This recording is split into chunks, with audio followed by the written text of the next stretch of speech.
இல்ல இல்ல, நான் அதற்குள்ளே போக விரும்பவில்லை. நான் சொல்லி நீங்க சொன்ன கேள்வி பதில் சொல்ல கொடுங்க. இல்ல இல்ல, நான் அந்த கருத்துக்குள்ளே போக மாட்டேன். நீங்க அவனை கேட்பீங்க, அவன் இருந்த இப்ப நகை இருந்தன கேட்பீங்க, அதுக்குள்ள என்ன வேற இருந்தன கேட்பீங்க. இதுக்குள்ள நான் பதில் சொல்ல முடியாது. இது ஒவ்வொருடைய கருத்துக்கள். அந்த கருத்துக்கள் நீங்க கேட்க வேதனை அளித்துக் கொண்டே இருக்கிறது என்று சொன்னேன். அதற்கு பிறகு இரவு முழுவதும் நான் தூங்கவில்லை என்று அதெல்லாம் கேளுங்களேன். இந்த தீபாவளி அஸ்வின்ஸின் இனிப்புகளுடன் உங்கள் விழாவை இன்னும் இனிமையாக்குங்கள். அஸ்வின் ஸ்வீட்ஸ் அண்ட் ஸ்நாக்ஸின் இனிய தீபாவளி நல்வாழ்த்துக்கள். எங்களை பொறுத்தவரையிலும் இன்று பத்திரிகை நண்பர்களை சந்திப்பதற்கு காரணமே, நான் பத்திரிகையின் மூலமாக அனைத்து இந்திய அண்ணா திராவிட முன்னேற்ற கழகம் மீண்டும் வெற்றி பெற வேண்டும், பிரிந்தவர்கள் ஒன்று சேர்க்கப்பட வேண்டும் மற்றும் தங்களுடைய பல பேர் அமைதியாக இருக்கின்றவர்கள் இணைக்கப்பட வேண்டும்.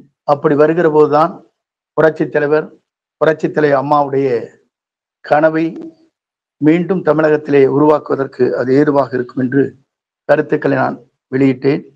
அதற்கு பிறகு என்னை கழக பொறுப்பிலிருந்து விலக்கப்பட்டது. ஆனால் புரட்சி தலைவர் அம்மா காலத்தில் 2009 இன்றைய பொதுச் செயலாளரையே கழகத்தில் அனைத்து பணிகளும் விளக்கினார்கள். அதே போல 2012 அம்மாவில் ஆட்சியில் இருக்கிற போது என்னையும் கழக பணியிலிருந்து விளக்கினார்கள். ஆனால் அதற்கு பிறகு அம்மா அவர்கள் நம்மை சுற்றி இருக்கின்ற யாரையும் விளக்கவில்லை, அவர்களை அரவணைத்து சென்ற வரலாறுகள் இருக்கிறது. இன்றைக்கு அந்த நிலை இல்லை. யார் நம்மிடத்திலே பேசினாலும் கூட உடனடியாக நடவடிக்கை எடுக்கின்ற நிலை. இது இயக்கத்தை பலவீனப்படுத்துவது மட்டுமல்ல, தன்னை சுற்றி இருக்கின்றவர்களை பலவீனப்படுத்துகிற போது அது யார் செய்கிறார்களோ அவரும் பலவீனம் அடைகிறார்கள். இதுதான் வரலாறு. நான் கூறியது அன்றைக்கு தெளிவாக பத்திரிகை நண்பர்களுக்கு சொல்லியது, கருணாகர் என்ற சட்டமன்ற உறுப்பினர் பல்லாவரத்தை சார்ந்தவர், திராவிட முன்னேற்ற கழகத்தை சார்ந்தவர். அவருடைய மருமகளுக்கும் அங்கே இருக்கின்ற பணியாற்றுகின்ற பணியாளருக்கும் ஏற்பட்ட நிலையை தமிழ்நாடு முழுவதும் ஆர்ப்பாட்டத்தை நாம் நடத்தினோம். அதற்கு பிறகு நாம் என்ன சொன்னோம் என்று சொன்னால், இதற்கு சிபிஐ விசாரணை தேவை என்று வலியுறுத்தினோம். எதற்கெல்லாம் சிபிஐ விசாரணை வேண்டும் என்று நாம் வலியுறுத்தி கொண்டிருக்கிற போது, வடநாட்டிலே நடைபெற்ற கொலைகளை பற்றி இதுவரையிலும் குரல் கொடுக்கப்பட்டிருக்கிறதா? எதற்கெடுத்தாலும் சிபிஐ. ஆனால் நம்மை வாழ வைத்த, அங்கே வாழ்ந்து கொண்டிருந்த புரட்சி தலைவி அம்மாவுடைய அந்த கொடநாட்டில் ஏற்பட்டிருக்கிற கொள்ளைக்கு ஒரு நாளாவது சிபிஐ விசாரணை வேண்டும் என்று குரல் கொடுக்கப்பட்டிருக்கிறதா என்பதை நான் தெரிந்து கொள்ள விரும்புகிறேன். ஏனென்று சொன்னால், பி டீம் என்று என்னை பற்றி சொன்னார்கள். யார் பி டீமாக இருக்கிறார் என்பது இதன் மூலமாக நீங்கள் புரிந்து கொள்ள வேண்டும். அது மட்டுமல்ல, 3 முறை அம்மா இருக்கின்ற போதும், அம்மா மறைவுக்கு பிறகும் ஓபிஎஸ்ஐ மட்டும்தான் முதலமைச்சராக அருகிலே அமர்த்தினார்கள். ஏன் உங்களை அமர்த்தவில்லை முதலமைச்சராக என்ற கேள்வி நான் இங்கே கேட்க விரும்புகிறேன். ஏனென்று சொன்னால், நான் முதலமைச்சர் ஆனதற்கு பிறகுதான் இவருக்கு அமைச்சரவை இடம் தந்தேன் என்று சொன்னார்கள். எங்களை போன்றவர் முன்மொழிவில்லை என்று சொன்னால் இவர் முதலமைச்சரே ஆயிருக்க முடியாது. இவர் அம்மா மூலமாக 3 முறை முதலமைச்சரானவர் ஓபிஎஸ். ஆனால் இவரை பொறுத்தவரையும் கொல்லப்புற வழியாக முதலமைச்சரான என்பது நாடறிந்த ஒன்று.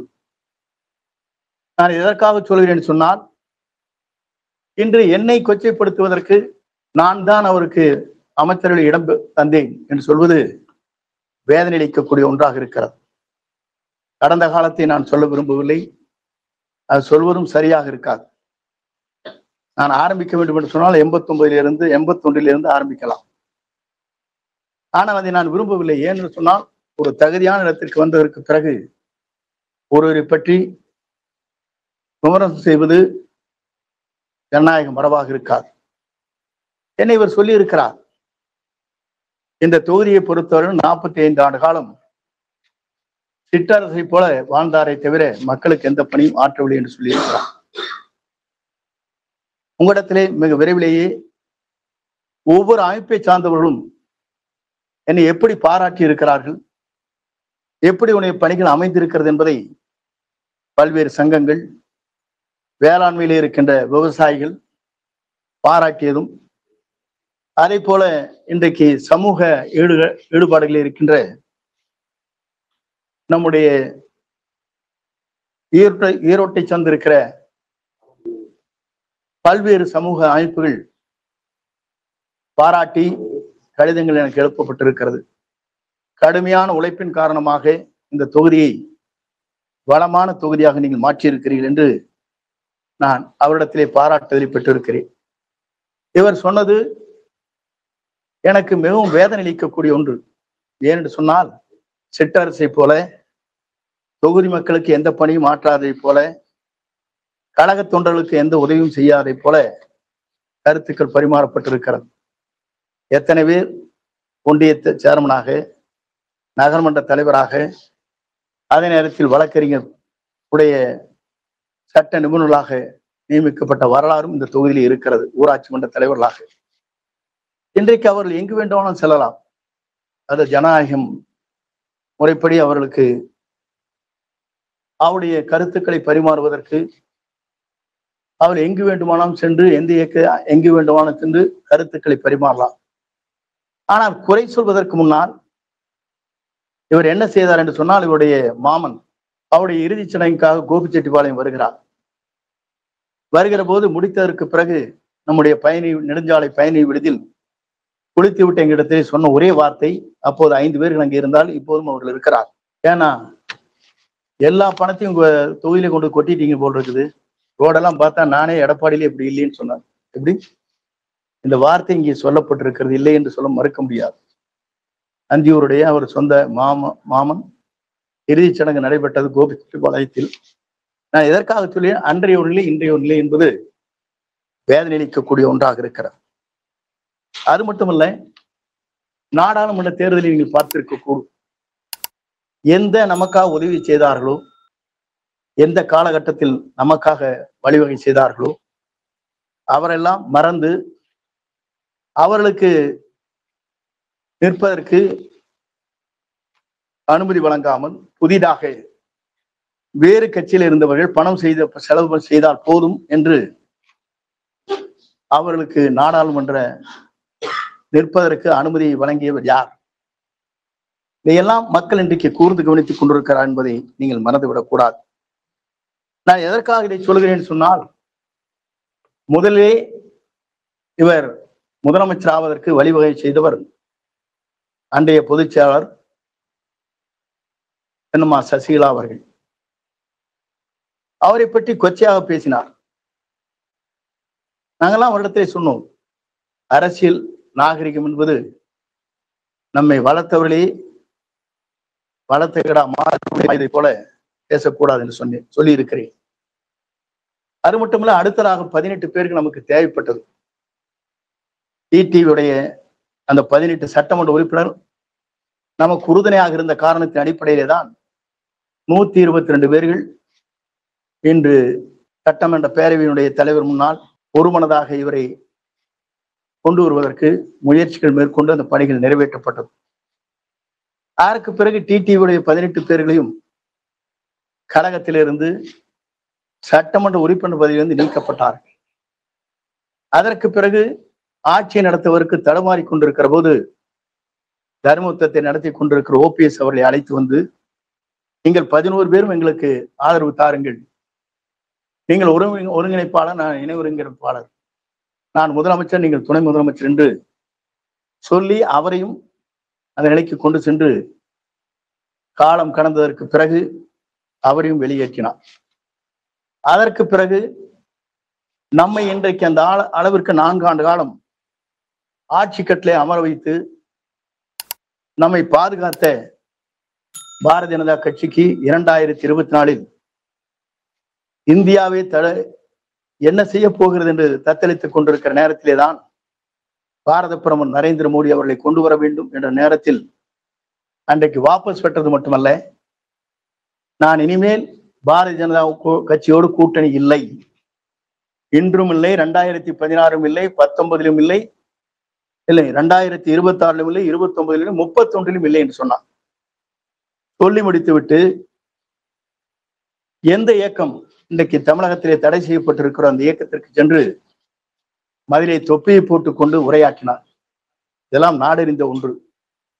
இதெல்லாம் எதற்காக சொல்லுவேன் சொன்னால், நடந்த காலத்தை பற்றி சொல்ல வேண்டும் என்று சொன்னால் இதைவிட விமர்சனம் எங்களால் செய்ய முடியும். ஆகவே அதையெல்லாம் விட்டு நான் சிலவற்றை மட்டும் சொன்னேன். இன்றைக்கு கட்சியில இருக்கிற முக்கிய பொறுப்பாளருக்கு இருக்கிற இந்த இயக்கத்திற்காக தங்களை அர்ப்பணித்துக் கொண்டிருக்கிற நிர்வாகிகளுக்கு இருக்கிற இடர்பாடுகள் என்ன என்று சொன்னால், 45 வயது உட்பட்டவர்கள் மட்டும்தான் பூத் கமிட்டியில இருக்க வேண்டும் என்ற ஒரு நிலையை அவர் பிரகடனப்படுத்தினார். எல்லோரும் சொன்னோம், குறைந்தது கூடுதல் வயது இருந்தால் இந்த இயக்கத்திற்காக தங்களை அர்ப்பணித்துக் கொண்டு மக்களை அடையாளம் தெரிந்தவர்களையும் ஒரு 4 பேரை போட்டுக் கொள்ளலாம் என்று கூட கேட்டோம். இல்லை 45க்கு ஒரு வயதுக்கு உட்பட்டவர்கள் தான் இருக்க வேண்டும் சொன்னார். இந்த இயக்கத்திற்காக 1972 அம்மா காலத்திலிருந்து பல்வேறு பொறுப்புகளை வைத்துக் கொண்டிருக்கிற ஊராட்சி மன்ற, உள்ளாட்சித்துறை, கூட்டுறவுத்துறை, பல்வேறு துறைகளிலே பணியாற்றி கொண்டிருப்பவர்களுக்கு அந்த வாய்ப்பில்லை. இதை நான் எதற்காக சொல்லுவேன் சொன்னால், பூத் கமிட்டி என்பது 9 பேரை கொண்டிருக்கிற கமிட்டி. அதிலே ஒன்றும் போன முறை போட போது 57 பேர்கள் போட்டோம். இன்று முறை 9ஓடு சேர்ந்து 4 பேரையும் சேர்த்து போட்டிருக்கலாம், வயது வரம்பில்லாமல். அவர்தான் இந்த மக்களை சந்திக்க முடியும், மக்களை அடையாளம் காட்ட முடியும். அதையெல்லாம் நாங்கள் எடுத்து சொன்னோம். அதற்கு பிறகு இவருடைய நிலைகள் நாங்கள் எண்ணி பார்க்கின்ற போதுதான், ஒருவர் தன்னை சுற்றி இருக்கிற பலவீனப்படுத்துவது, அதன் மூலமாக அவர்களே பலவீனம் அடைகிறார். அதுதான் வரலாறு. அது மட்டுமல்ல, நாம் பார்க்கின்ற போது நாம் ஒன்றை சொன்னோம். நாமக்கல்லில் நடைபெற்ற நிகழ்ச்சியில் பெரிய கட்சி கொடி பறக்குது, பிள்ளையார் சொல்லி போட்டாகிவிட்டது என்று நாம் சொன்னதற்கு பிறகு நேற்றைய முன்தினம் நிலை என்ன ஏற்பட்டிருக்கிறது என்பதை நீங்கள் அறிவீர்கள். நான் இதையெல்லாம் எதற்காக சொல்கிறேன் சொன்னால், நம்முடைய பலன் என்ன? நாம் ஒருங்கிணைந்து ஒற்றுமை உணர்வோடு நாம் இணைகிற போது நம்மை நாடி வருவார்கள், நாம் மற்றவர்கள் நாடி செல்ல தேவையில்லை. இதுதான் வரலாறு. புரட்சித் தலைவராக இருந்தாலும் சரி, புரட்சித் தலைவர் அம்மாவாக இருந்தாலும் இந்த வரலாற்றை அனைத்து இந்திய அண்ணா திராவிட முன்னேற்ற கழகத்திலே படைத்தார் என்பதை மறந்துவிடக்கூடாது. ஒருவர் முன்னேற வேண்டும் என்றால் தன் கால்களிலே நடந்து செல்ல வேண்டும். ஒருவர் முன்னேற வேண்டும் என்று சொன்னால் தன் காலிலே நடந்து செல்ல வேண்டும். பிறர் முதுகிலே ஏறி சவாரி செய்யக்கூடாது. ஆகவே பிற முதுகிலே சென்று சவாரி செய்யலாம் என்று கனவு கண்டால் இது போன்ற நிலைதான் ஏற்படும். ஆகவே என் கருத்துக்களை சொல்லியிருக்கிறேன். கேள்வி கேட்க வேண்டும் என்று சொன்னால் நீங்கள் கேள்விகள் கேட்கலாம். இல்லை, அதை விட ஒன்னொன்னு சொல்லிடுவேன். திராவிட முன்னேற்ற கழகத்தை பொறுத்தவரையும் என்னை பி டீம் என்று சொன்னார். சொல்வதற்கே தகுதி இல்லை. நான் யாரையும் விமர்சனம் செய்வதில்லை, உங்களுக்கு எல்லாம் தெரியும். பத்திரிகை பல ஆண்டு காலமாக நீங்க பார்த்திருக்க கூடும். எந்த கட்சியாக இருந்தாலும், தனி மனிதனாக இருந்தாலும், என்னை பொறுத்தவரையிலும் கடுமையான விமர்சனத்தை நான் என்றைக்கும் செய்ததில்லை என்பதை நீங்கள் அறிவீர்கள். இவர் இந்த இயக்கம் சரியாக இருக்க வேண்டும் என்று நினைத்திருந்தால், சட்டமன்றத்தில் 42 நாட்கள் நடைபெறுகிற சட்டமன்றத்தில் அவருக்கு பின்னாலே நான் அமர்ந்து கொண்டிருக்கிறேன். ஒரு வார்த்தை திரும்பி என்ன குறை இருக்கிறது வாருங்கள் என்று அழைக்கப்படவில்லை. அது மட்டுமல்ல, இங்கே மேட்டுப்பாளையத்தில் முதல் கூட்டம் நடைபெறுகிற போதே இந்த வழியாக சென்று வரவேற்பும் தந்தார்கள். அன்றைக்கும் அழைக்கப்படவில்லை. இதையெல்லாம் எதற்காக நினைவூட்டுகிறேன் என்று சொன்னால், இந்த இயக்கம் வலிமையாக இருக்க வேண்டும் என்று சொன்னால் கருத்துக்கள் பரிமாறுவது என்பது ஜனநாயக உரிமை. அந்த ஜனநாயக உரிமையை இன்று இவர்களால் இடர்படுகிறது என்று சொன்னால் எவ்வளவு வேதனை அளிக்கக்கூடிய ஒன்றாக இருக்கிறது என்பதை நான் இந்த நேரத்தை சுட்டிக்காட்ட விரும்புகிறேன். அதை வருகின்றிருக்கிற பத்திரிகை நண்பர்களை பொறுத்தவரையிலும், என்னை பொறுத்தவரையிலும் இந்த இயக்கம் வலிமையாக இருக்க வேண்டும் என்பதுதான். இன்னைக்கு 14 பேர் நீக்கியிருக்காங்க. இன்னைக்கு 500 1000 பேர் வந்திருக்காங்க. எல்லாம் பட்டு பேரை போட்டீங்கன்னா வந்துரு, அதுவும் வந்துரு நாளைக்கு. இப்படியே நீக்கி கொண்டிருந்தால் என்ன நிலை ஏற்படும்? எல்லாரும் நிர்வாகி தான் வந்திருக்கலாம், வெளியிருக்காங்க. அப்படி வருகிற போது நாளொரு மேனியும் பொருதுணமாக முழுநவு தேய்ந்து போய் அமாவாசை ஆகிவிடும். ஒரு இயக்கத்தை காக்க வேண்டும் என்று சொன்னால், ஒருவர் குரல் கொடுக்கிறார் என்று சொன்னால் அதற்கு என்ன காரணம் என்று பல நிர்வாகிகளை வைத்து பேசியிருக்க வேண்டும். அதையும் செய்யவில்லை. தானும் அதற்கு குரல் கொடுக்கவில்லை.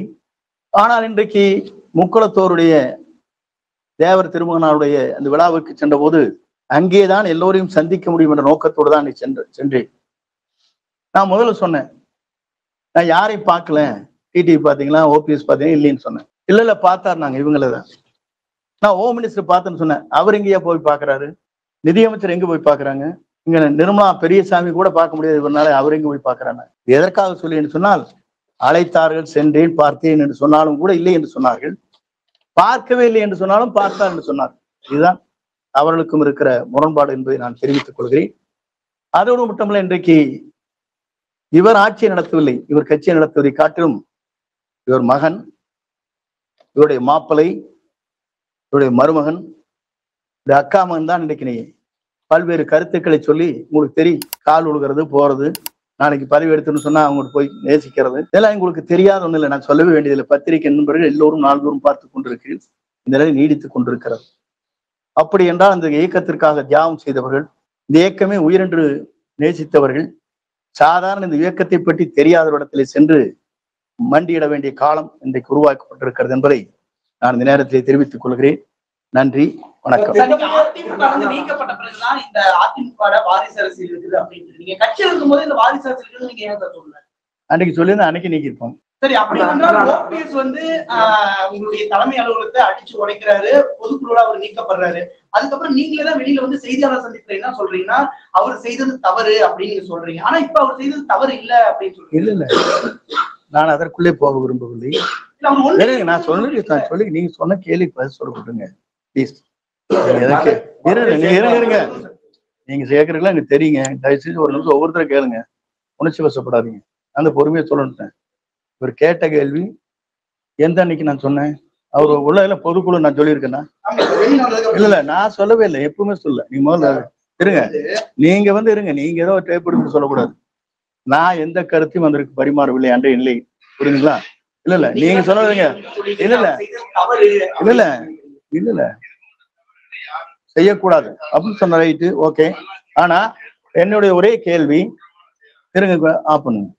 என்னுடைய ஒரே கேள்வி, 1975 இந்த இயக்கத்திற்காக ஒரு பைலா போடப்பட்டது. பைலாவில் 43 பேராகிராஃபில் எந்த காலகட்டத்திலும் தொண்டரால் தேர்ந்தெடுக்கப்படுகிற அந்த விதிகளை மாற்றக்கூடாது என்று இந்த இயக்கத்தை உருவாக்கிய எந்த தலைவர் உருவாக்கினாரோ அதையே சுக்குநூறாக உடைக்கப்பட்டிருக்கிறது, இதயத்தை பிளக்கப்பட்டிருக்கிறது என்பதை நீங்கள் புரிந்து கொண்டிருக்கிறீர்களா இல்லையா? அதிமுக கட்சியினுடைய சின்னங்களை பயன்படுத்தக்கூடாதுன்னு சொல்லி அவங்க ஒரு அன்னைக்கு புகார் கொடுத்துருக்காங்க. இப்ப டிடிவி அவர்கள் தனி கட்சியில இருக்காரு. நீங்கள் தொண்டர்கள் உரிமை மீட்பு குழு அந்த குழுவை மறுபடியும் முன்னிட்டு கொண்டு போறீங்களா இல்ல தனி கட்சி தொடங்குறீங்களா? பொறுத்துன்னு தான் பார்க்க வேண்டும். எடப்பாடி பழனிசாமிக்கு தொடர்பு இருக்குது நீங்க சந்தேகப்படுறீங்களா? குற்றச்சாட்டு இல்ல, என்னை பொறுத்த யார் குற்றவாளி என்பதை தெரிந்து கொள்ள வேண்டும் இந்த நாடு என்பதுதான். அதற்கேன் குரல் கொடுக்கவில்லை என்பதுதான்.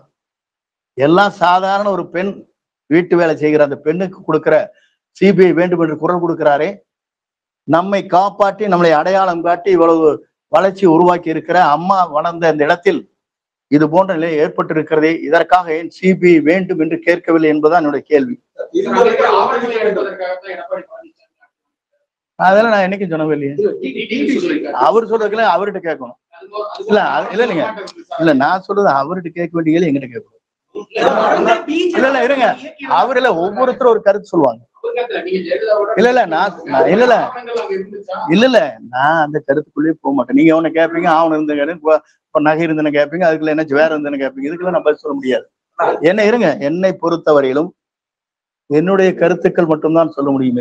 ஜனநாயக ரீதியாக ஒவ்வொருவரும் ஒரு கருத்துக்கள் சொல்வதற்கு நீங்கள் கேள்வி கேட்க இயலாது. அதற்கு என்னால் பதில் சொல்ல முடியாது. இல்லை, என்னை பொறுத்தவரையிலும் நாங்கள் 6 பேர் சென்றோம். பிஜேபி இணைக்கப்பட வேண்டும் சொன்னோம்.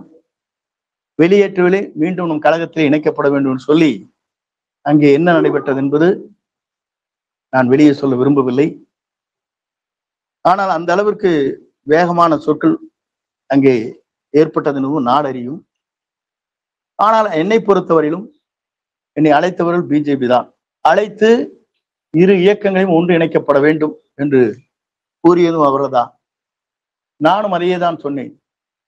இயக்கம் ஒன்றிணைக்கப்பட வேண்டும். உங்களை விட்டால் எங்களுக்கு வேறு வழி இல்லை, எங்களை விட்டால் உங்களுக்கும் மாற்று இல்லை. ஆகவே எங்களை தமிழ்நாட்டுடைய அரியணை அமர்த்துவதற்கு நீங்கள் தயாராக இருக்க வேண்டும்.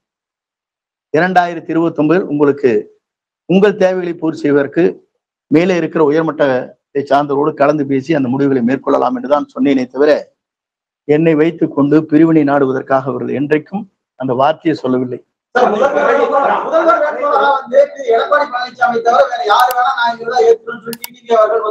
அதுதானே நான் சொல்றேனுங்களே, நான் அவரெல்லாம் சொல்றதுக்கெல்லாம் எனக்கு கருத்து கேட்காது, என்னுடைய கருத்தை மட்டும் கேளுங்கள். எல்லாம் ஒருங்கிணைவா நான் நினைக்கிறேன். டிஸ்கஸ் பண்ணலாம். பிரிந்தவர் ஒன்று கூடுவது இல்லையா? இப்போ ஒரு வீட்டுல அடிதடி நடத்தி சண்டை போட்டு அவங்களும் ஒட்டுக்கு சேர்றது இல்லையா? இது ஒவ்வொருடைய கருத்துக்கள். அந்த கருத்துக்கள் நீங்க கேட்கலாம். தற்பொழுது இந்த பள்ளிக்கல்வித்துறை சம்பந்தமா நீங்க ஒரு குறை கூட சொல்ல, ஒரு பதிவு கூட இது பண்ணல அப்படின்னு உங்க கட்சிக்காரர்களே குற்றம் சாட்டுறாங்க. இல்ல, பள்ளிக்கல்வித்துறையை பொறுத்தவரையும் என்னென்ன பேசி இருக்கிறேன் என்பது சட்டமன்ற பதிவேட்டில் இருக்கிறது.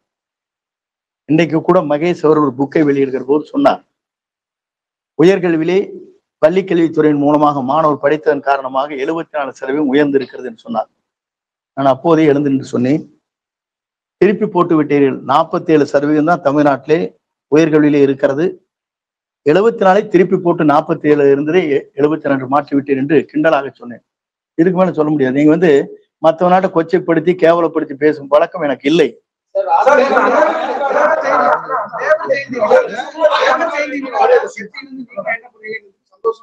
இல்ல அதுக்கு இல்லைங்க, அன்னைக்கு சும்மா ஒரு செகண்ட் சொன்னதில வச்சு கேட்க கூடாது. நீங்க தயவு செஞ்சு, நீங்க நல்லா கேட்பேன்னு எனக்கு தெரியும். தயவு செஞ்சு இருங்க, நான் சொல்லிடுறேன். அதுக்கு பிறகு மனம் வேதனை அடைகிறேன்.